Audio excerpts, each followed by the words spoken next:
Саламатсыңарбы балдар? Силер менен кайрадан алгебра сабагынан амандашып жатканыма абдан кубанычтамын. Сабакка даяр болсоңор, дептер ручкаңарды алып, көңүл буруңарды суранамын. Бүгүнкү биздин сабагыбыздын темасы сызыктуу функциялар жана алардын графиктери.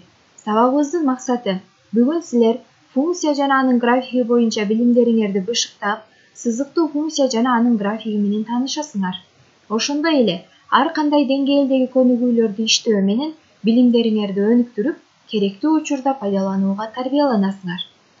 Анда балдар, жаңы темага киришерден мурун өтүлгөн теманы кайталап алалы.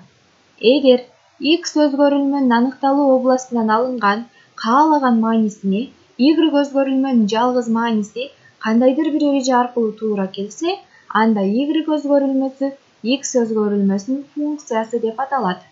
Мында x көз каранды эмес өзгөрүлмө функциянын аргументи.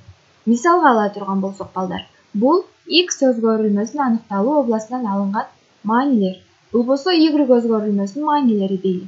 Анда эгерде x өзгөрүлмөсүнүн аныкталуу областынан алынган каалаган бир маанисине, мисалы Айзада же Бактыбек же Нурбек же Нургүл каалаган маанисине y өзгөрүлмөсүнүн жалгыз мааниси кандайдыр бир эреже аркылуу туура келсе, анда y өзгөрүлмөсү x өзгөрүлмөсүнүн функциясы болот.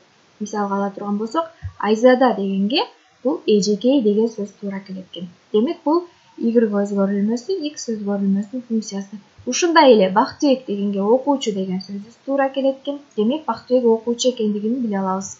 Же болбосо Нурбек дегенге агай деген сөз туура келет экен. Нурбек агай болуп иштейт демек. Ал эми Нургүл врач болуп иштейт экен. Демек балдар, бир чоңдуктун экинчи чоңдукка болгон көз карандылыгы функция деп аталат.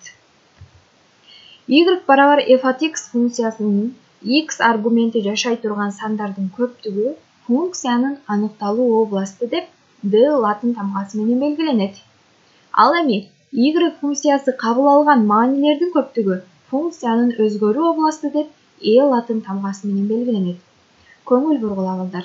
Аргумент жана функциянын мааниси каалаган эле сан боло бербейт. Мисалы, убакыт жана аралык терс мааниге болбойт. Мындай деп айтпайбыз да балдар.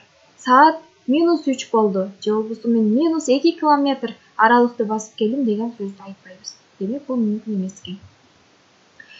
Ошондой эле функцияны төмөнкүдөй 3 жол менен берилет балдар.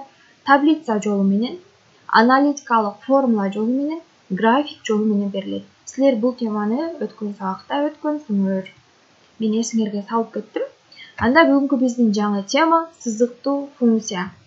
Керектүү жерин жазып, дептериңерге белгилеп алгыла балдар. Аныктама. Y барабар kx плюс b түрүндөгү формула менен берүүгө мүмкүн болгон функция сызыктуу функция деп аталат. Мында x көз каранды эмес өзгөрүлмө, аргумент, k, b каалагандай сандар, k аргументтин коэффициенти, мынакей, x-тин алдындагы k коэффициенти, ал эми b болсо бош мүчө. Мисалы, y барабар 4x плюс 5 деген функцияда k барабар 4кө, ал эми b барабар 5ке. Y барабар 6x минус 2 деген функцияда k барабар 6га, b'ыбыз барабар минус 2ге. Бош мүчөбүз минус 2ге.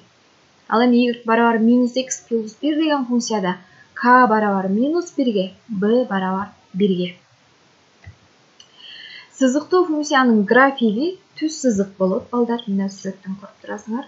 Сызыктуу функциянын графигин чыйуу үчүн эки чекитти табуу жетиштүү. Башкача айтканда, түз сызыкты сызуу үчүн бизге эки гана чекит болсо жетиштүү болот. Сызыктуу функциянын графигин чыйуу үчүн балдар, биз эң биринчи аргументке эки маани берип, таблица түзөбүз. Аргумент дегенибиз x.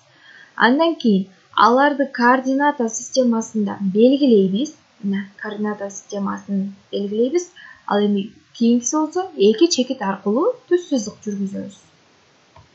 Эсиңерге сактап калгыла, сызыктуу функциянын графигин чыйуу үчүн биз эмнелерди кылат экенбиз? Аргументке эки маани берип таблица түзөт экенбиз. Аларды координата системасында белгилеп чекиттерди аныктайт экенбиз. Эки чекит аркылуу түз сызыкты жүргүзүп коет экенбиз. Y барабар kx плюс b сызыктуу функциясынын b'дан көз карандылыгы. Мисалга ала турган болсок, y барабар 2x плюс b деген сызыктуу функция берилди. Бул жерде b'дан көз карандылыгын карайлы. Биринчи учур. Эгерде b'ыбыз 0 барабар боло турган болсо, мына балдар, анда биздин бул функциябыз y барабар 2x эле болот. Анда балдар x-ка маани беребиз. Мисалга ала турган болсок, 0 берели. Анда x 0 болсо, 2-ни 0-го көбөйтсөк 0 болот. Ал эми кийинкиси болсо 3-тү берели. 2-ни 3-кө көбөйтсөк, y-ыбыздын мааниси 6 болот. Демек, бул сандарды координата системасында белгилейбиз. Мисалы, 0, x 0 болгондо y дагы 0, ал эми x 3 болгондо y-ыбыз 6.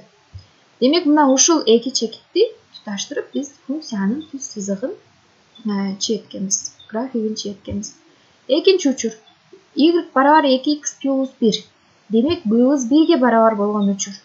Анда x-ка маани беребиз. 0 жана 2 деген маанини берсек, 0ду койсок 2 көбөйтүлгөн 0 болуп дагы y-ыбыздын мааниси 1ге, ал эми экинчи учурда болсо y-ыбыздын мааниси 5ке барабар болот. 2-ни 2ге көбөйтөбүз, 1ди кошобуз. Анда бул сандарды координата системасында белгилейбиз. 1 жана 2 болгон учурда 5. Демек, ушул эки чекит аркылуу түз сызык жүргүзөбүз. Кийинки учур. y барабар 2x плюс 3 болгондо, демек b'ыбыз 3кө барабар.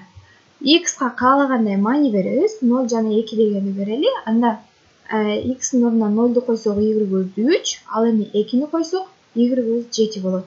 Координата системасында белгилейбиз 3 жана 7. Түз сызыкты чийебиз. Кийинки учур. y барабар 2x минус 2. Демек, биздин b'ыбыз минус 2ге барабар. Анда балдар, x-ка маани беребиз. Биринчи 0ду берип көрөлү. Анда биздин y-ыбыз минус 2ге, ал эми 2-ни берген учурубузда биздики 2ге барабар болот. Координата системасында чекиттерди белгилеп, андан кийин түз сызык жүргүзөбүз. Мына балдар, көңүл бургула. Бул жерде силер функциянын o y огу менен кесилишкен чекити b'га барабар боло тургандыгын байкадыңар. Эстеп калдыңарбы? Функциянын o y огу менен кесилишкен чекити b'га барабар болот. Мисалга ала турган болсок, өзүңөр иштеп көргүлөчү. y барабар kx плюс b функциясынын графигинен b'нын маанисин тапкыла. Мисалы, бул түз сызыктан b'нын мааниси канча экенин аныктайбыз. Демек, o y огунда кесилишкен чекит 2, демек b'ыбыз 2ге барабар.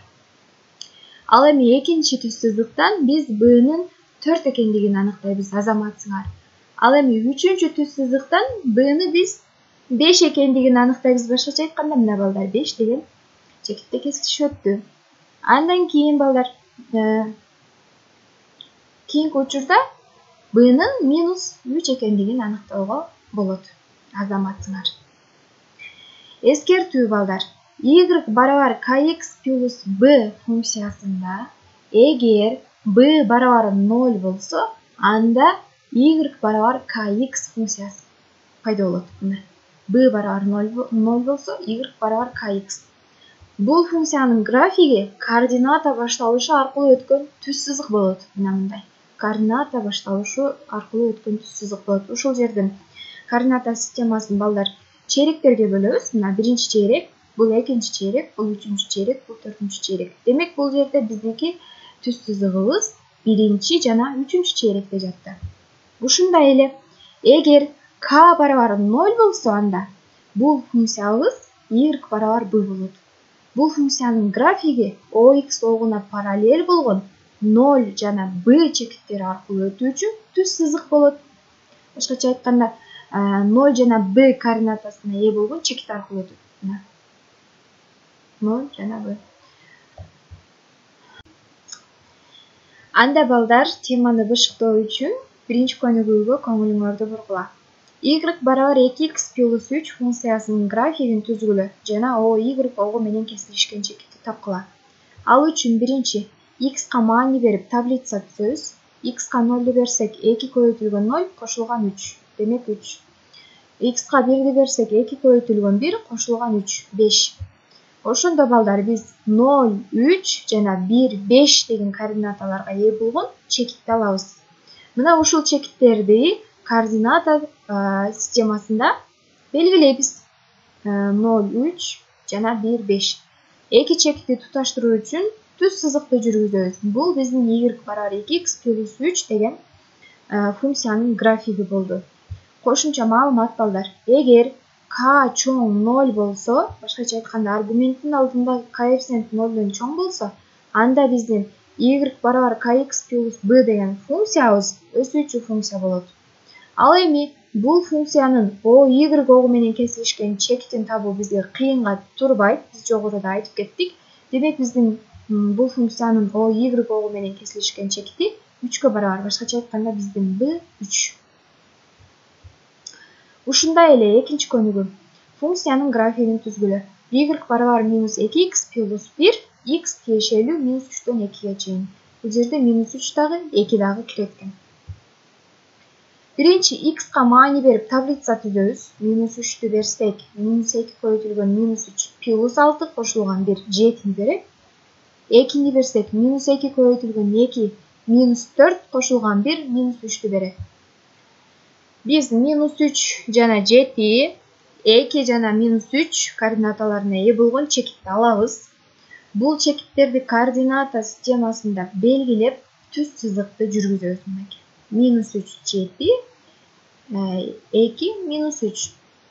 Андан кийин балдар, x тиешелүү минус 3дөн 2ге чейин болгондуктан, бул жерде минус 3 дагы 2 дагы киргендиктен, мына ушул кесиндини бөлүп алабыз. Демек, бул кесиндини бөлүп алат экенбиз. Демек, биздин бул жерде y барабар минус 2x плюс 1 функциясынын графиги мына ушул кесинди болуп эсептелинет. Эгер k кичине 0 болсо, y барабар kx плюс b функциясы кемүүчү функция болот. Түшүнүктүүбү балдар? Ал эми y огу менен кесилишкен чекит. Албетте бизде b-быз 1ге барабар, демек 1. Ушундай эле кийинки үчүнчү көнүгүү балдар бул. Функциянын графигин чегиле. Y барабар минус 2x плюс 1. X тиешелүү минус 3, 2. Бул жерде минус 3, 2 кирбейт экен. Башкача айтканда чектелген эмес. Анда x-тын маанилерин берип таблица түзөбүз. Биринчи минус 3тү берсек 7, 2-ни берсек минус 3. Чекит минус 3, 7 жана 2 минус 3 деген координаталарга ээ болгон чекиттерди алабыз. Бул чекиттерди координата системасында белгилейбиз. Жана ошондой эле түз сызыкты жүргүзөбүз.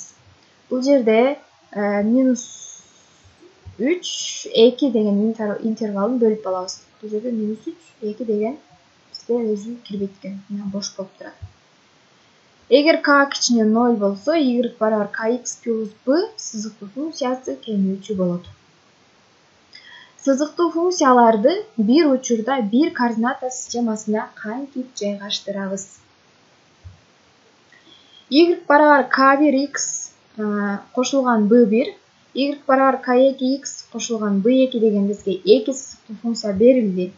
Эгер k1 барабар k2 боло турган болсо, башкача айтканда эки функциянын тең аргументтин алдындагы коэффициенттери окшош болсо, анда функциялардын графиктери параллель болот. Кесилишпейт.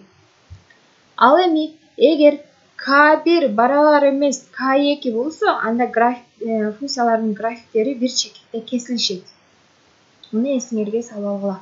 Эки функциянын графигин бир координата системасына жайгаштыруу үчүн кадимкидей эле жогорудагы ыкманы пайдаланып, өз-өзүнчө ченелерин чийүүгө болот балдар. Балдар, мына ушуну менен бүгүнкү сабакты жыйынтыктайм. Силер бүгүн сызыктуу функция жана анын графиги менен тааныштыңар. Сызыктуу функциянын графигин тургузууну үйрөндүңөр, көнүгүүлөрдү иштедиңер жана өз алдынча мисал иштөөгө көнүктүңөр.